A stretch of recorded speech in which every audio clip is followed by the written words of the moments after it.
Mr. Speaker, yesterday the Education Workforce Committee passed H.J. Res. 45, a Congressional Review Act resolution to overturn Biden's student loan bailout. I thank Representative Bob Good for sponsoring this crucial resolution. If passed through both chambers, the joint resolution being debated today would nullify President Biden's radical plan to cancel up to $20,000 in student debt by executive fiat. For 2 years, President Biden has attempted to push a free college agenda through radical regulations, including income-driven repayment, executive actions like blanket cancellation, and his permanent pause on repayment. Student loan forgiveness is nothing more than a transfer of wealth from those who willingly took on debt to those who did not or had the grit to pay off their loans. Just 13% of Americans hold student loan debt, and over half is held by graduate students. In other words, President Biden is forcing the very people Democrats claim to care about, low-income families, disadvantaged populations, and blue-collar workers who never step foot on a college campus, to pay someone else's tuition bill.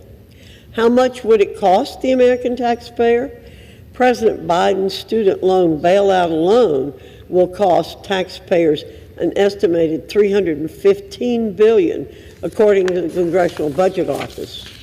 Coupled with his reckless income-driven repayment plan and other expansive regulations, his student loan scams could cost as much as $1 trillion.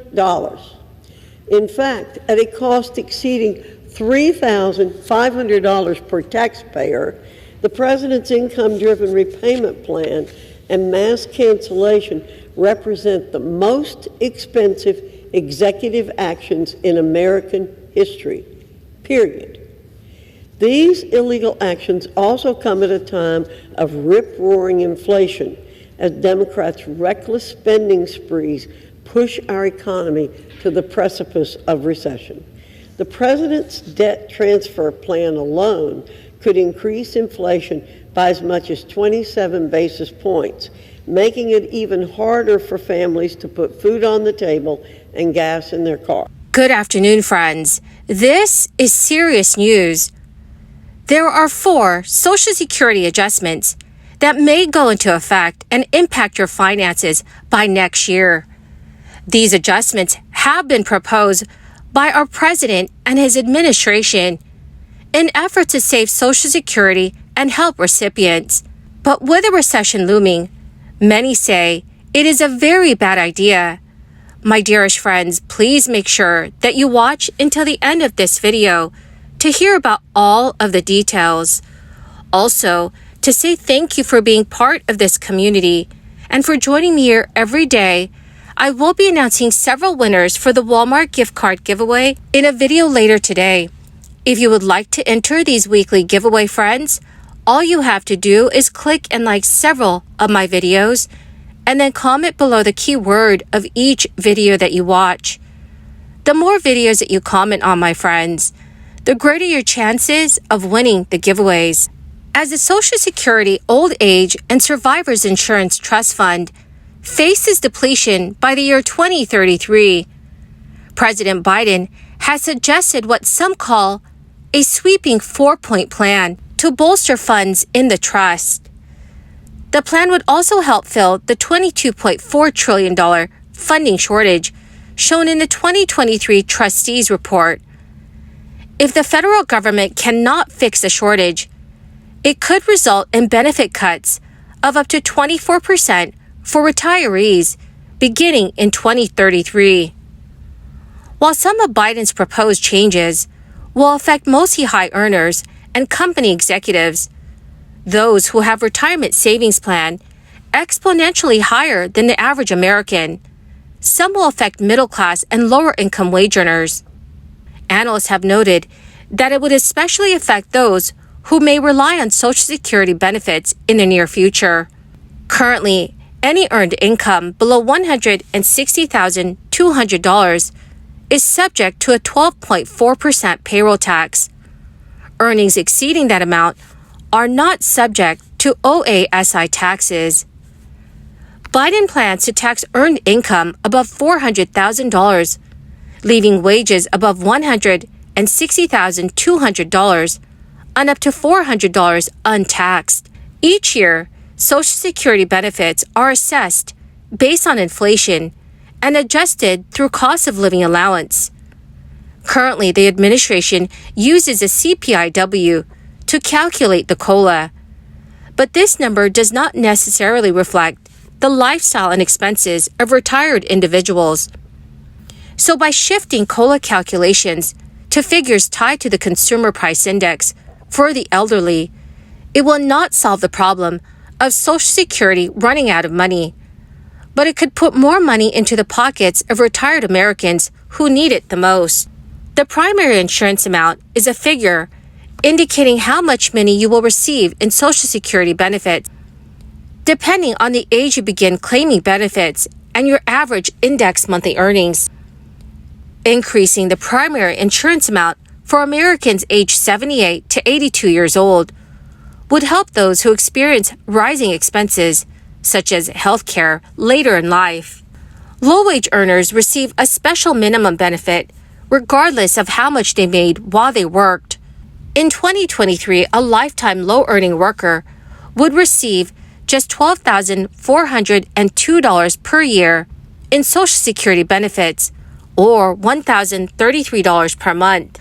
Biden intends to increase the minimum benefits to 125% of the federal poverty level for an individual. As an example, in 2023, someone receiving the special minimum benefit would receive $1,518 per month with the boost. However, any Social Security overhaul plan would require bipartisan support in Washington, D.C. And so far, Democrats and Republicans have not been able to see eye to eye on ways to simultaneously bolster Social Security coffers and increase benefits for those who need them most. So, dear friends, what do you think Congress should do to address Social Security's issues? Please let me know what your thoughts are in the comment section below. Fears of a recession have mounted since the U.S. Federal Reserve began hiking interest rates in early 2022.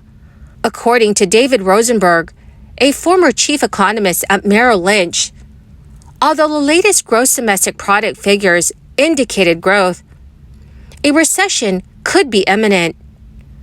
With rampant inflation, many Americans are grappling with wages that struggle to keep up with the rising cost of living. With rampant inflation, millions of Americans are grappling with wages that struggle to keep up with the rising cost of living. And should a recession materialize, it could result in greater financial hardships. A new survey shows that 58% of the economists still say there's more than a 50% chance of a downturn in the next 12 months. That's about the same share as in a December survey. But just 28% expect the slump to begin this quarter, compared with 52% who held that view in December. Instead, 33% predict the recession will start in the second quarter, and another 21% say it will begin in the third quarter. In its latest report, the government noted that while hiring was solid in April, it was much weaker in February and March than it had previously estimated. Job gains for those months was downgraded by a combined 149,000.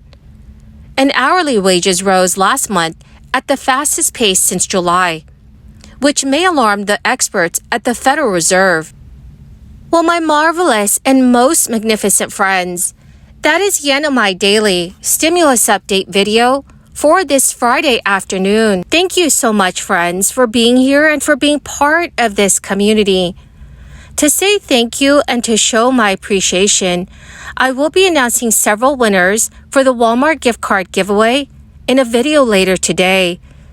To enter the giveaway, friends, all you have to do is click and like several of my videos and then comment below the keyword of each video that you watch. The more videos that you watch and then comment on, the greater your chances, my friends, of winning the giveaways.